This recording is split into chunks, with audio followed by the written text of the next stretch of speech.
They will kill 5 people, and they will wound 6 others. One of the men killed in this attack is a man named Crispus Attucks. Crispus Attucks will be killed at an event called the Boston Massacre. Can everyone say that? The Boston Massacre. Would you two assist me for a moment? Come this way. Soldiers, stand right over here. Soldiers, attention. Shoulder your arms. Very good. Follow my instructions. You know what they're here for, don't you? They're going to kill you. Yeah. Step up. Step up. So you're going to walk around and talk. You're going to tell us your story. When you finish, you throw the snowball at those soldiers. Okay? Don't throw it at me. Throw it at the soldiers. And wait for them to shoot you before you fall over. Okay? If you throw it and then fall, that looks silly. It's got to be throw, bang, So introduce yourself, sir. Who are you? Hello, my name is Christopher Dougsters. I am one of the first protesters when patriots who fought for independence. After when the British were mistreating colonies, I led a rowdy crowd against them. After my when someone in the crowd yelled fire by the British, I was shot. And this after my death, my brave patriots remembered each other about my brave sacrifice. Soldiers, ready, aim, fire!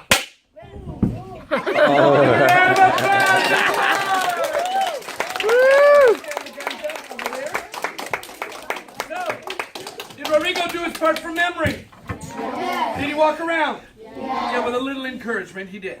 Did he wear a costume? Yes. Did he die after he got shot? Yes. He did everything perfectly.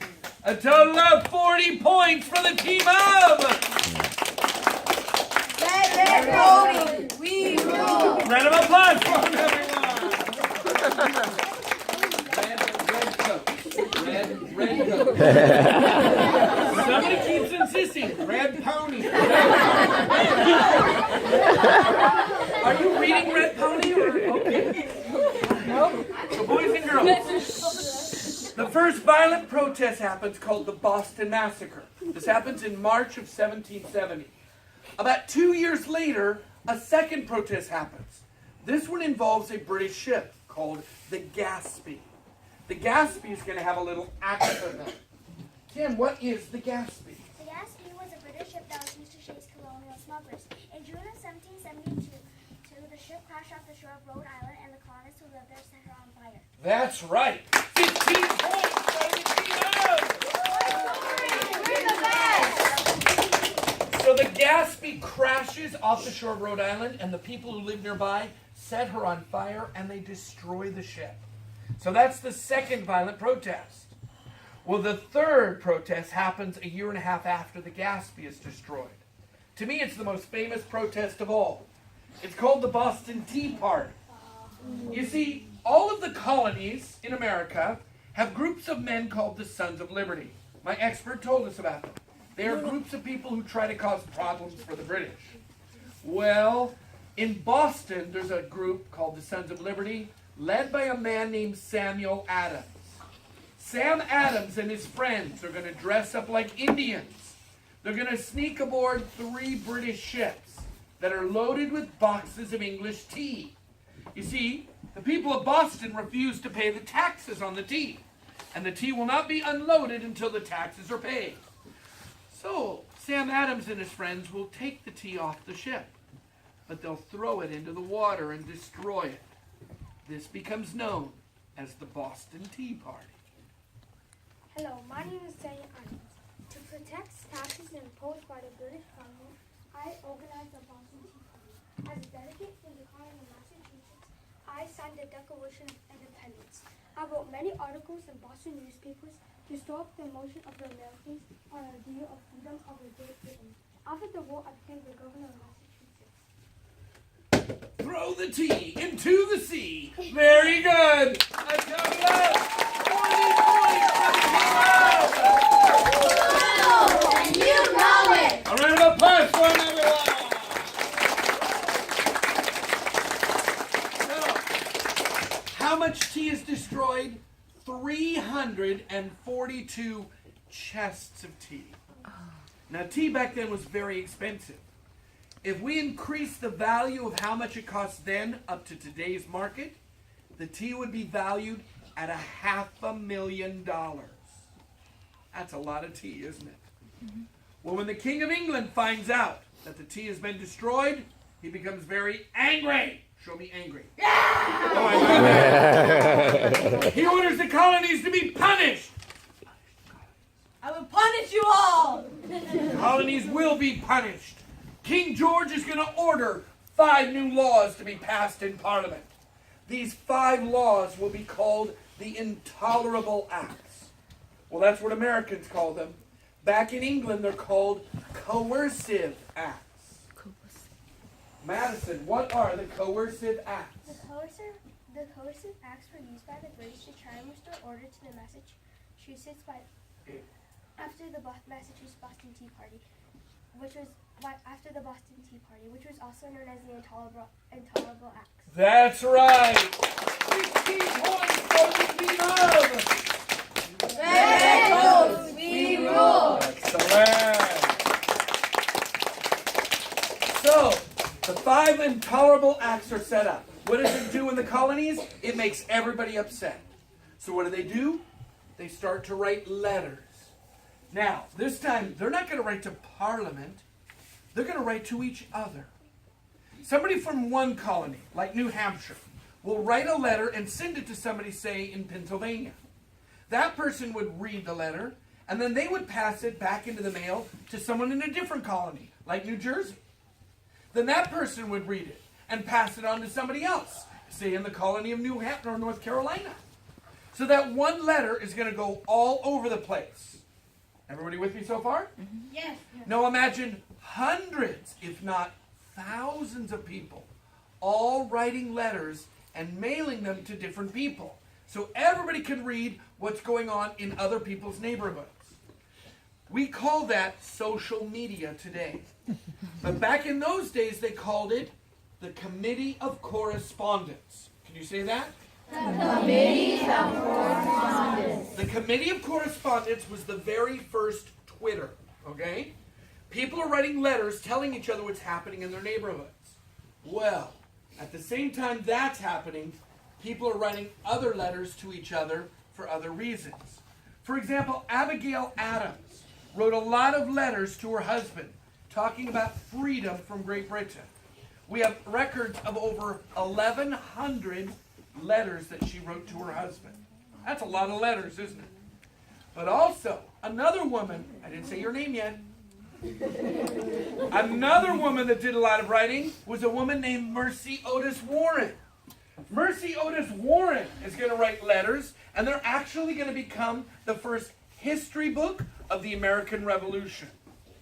And another woman will do some writing, but she's not going to write letters, she's going to write poems.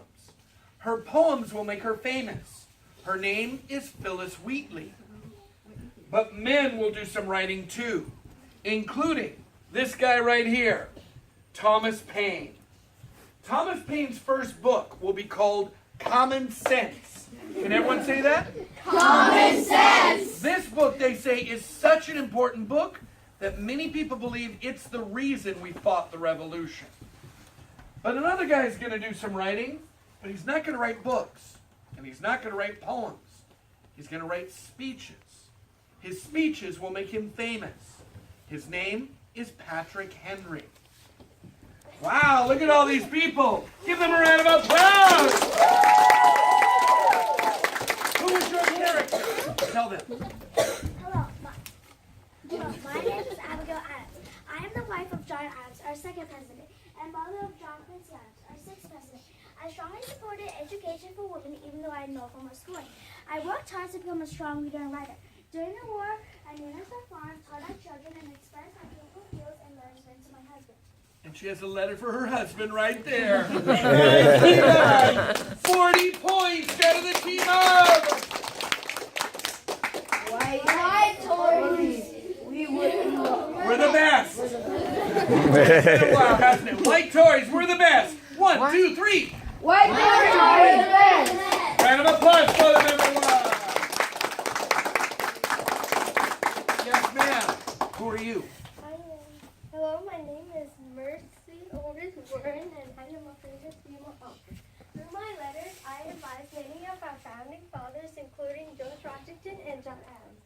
was good friends with both their wives.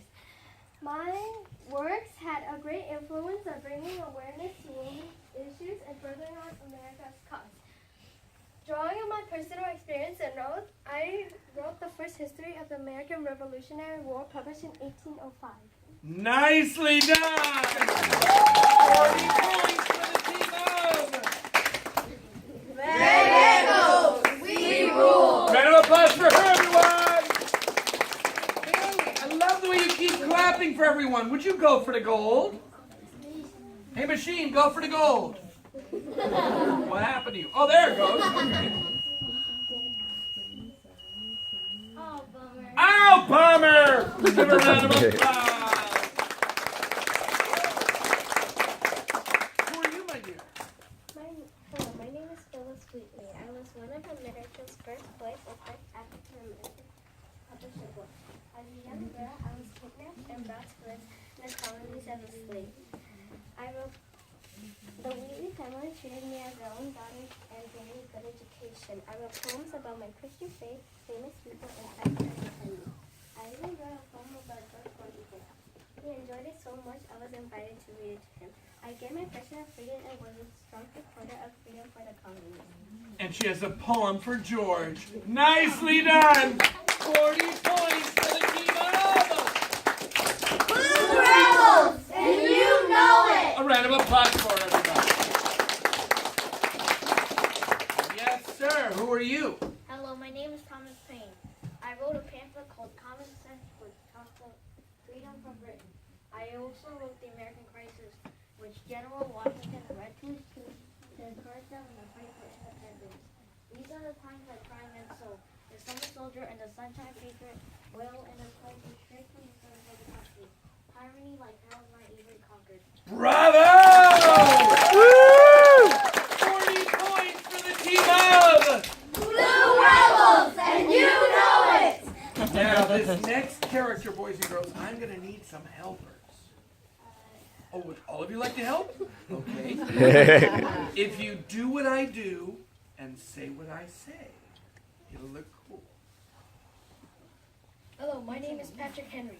If we wish to be free, we must fight. Yeah! I repeat, sir, we must fight. Yeah! An appeal to arms and to the God of hope is all that is left to us. Yeah! If this be treason, make the most of it. Yeah! Shall we resort to entreaty and humble supplication? No! Is life so dear or peace so sweet as to be purchased at the price of chains and slavery? No! Forbid it, Almighty God. Yeah! I know not what course others may take, but as for me, give me liberty or give me death. Bravo! Good job, Derek! 40 points for the team of... What? Give a round of applause.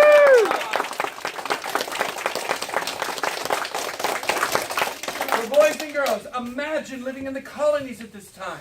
You have people like Patrick Henry saying, "Give me liberty," or "Give me death." You have Phyllis Wheatley writing poems talking about freedom. And we have Abigail Adams writing letters to her husband saying, "John, America needs to be free." So the colonies are getting sick and tired of Parliament. So by the year of 1774, they don't want to listen to Parliament anymore. They want their own government. So they create one. All of the 13 colonies will elect representatives. These men are called delegates. Can you say that word? Delegates. The delegates from all of the colonies, except Georgia, will decide they're going to have a meeting in Philadelphia, Pennsylvania. This meeting will be called the First Continental Congress. Now, the Continental Congress is going to meet for 2 months. And during that 2-month meeting, they will spend the entire time arguing. Yes, ma'am. What is the Continental Congress? The Continental Congress was made up of delegates From each colony. from each colony Who met together, who met together and tried to solve tried to stop problems from the British. That's right. And I helped you a little bit, but you did most of it on your own. I'll let it go. A total of 15 points for the team of Blue Rebels